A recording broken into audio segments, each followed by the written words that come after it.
یاری تعجیلی گوش میکنم. چی شکایت دارید؟ بیماری درون روی؟ مراجعه شما قبول شد؟ دکتران به نزد شما روان کرده می شود.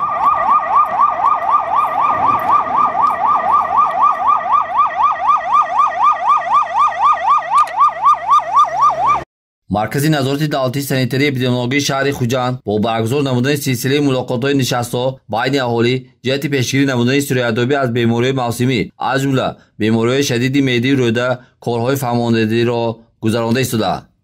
مسلم است که با فرارسی فصل تابستان اوج بیماری‌های سرایتی و مثل بیماری‌های دامنه، اسهال خونین و غیره به چشم می‌رسد. سبب خروج بیماری‌های درونروی آن است که باکتریاهای چوبچه میکروب‌های ضررآور استافیلوکوک‌ها و استرپتوکوک‌ها دیپلوکوک‌های درگیر در اطراف بوده به ارگانیسم آدمان وارد شده ضرر خود را می‌رسانند و به بیماری‌های شدید معده روده شخص را مبتلا می‌کنند.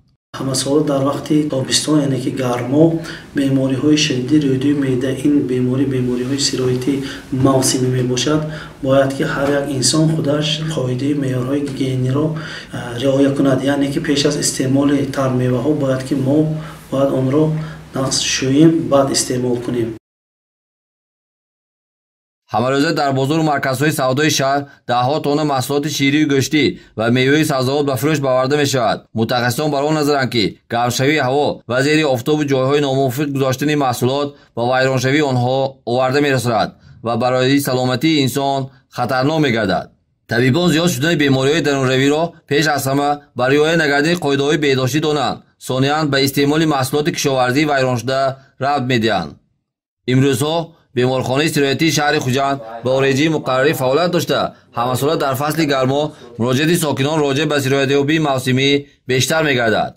هنگام شکایت‌های اولین بیماری مثلا درونروی یا حرارت بلندی در روزهای اولی بیماری این نشانه‌ها هنگام سر زدن باید چی مقدار بروقتر به مؤسسه‌های تندرستی مراجعه نمایند همون قدر تبابتی این بیماری هم آسان‌تر می باشد و بی عارضه از بیمارخانه با شفایی جواب داده می شود. چی مقدار احتیاط شده چی مقدار گیگین شخصی اگر در سطح بلند یا معرفت ناکی شهروندان چی مقدار بلند شود همون قدر بیماری سرایتی کاهش یافتنش ممکن است که سبب اساسی این می باشد. بیمارخانه برای قبول بیماران با تشخیص درونروی یا دیگر بیماری سرایتی پور آماده می باشد با ذخیره دارویی موادهای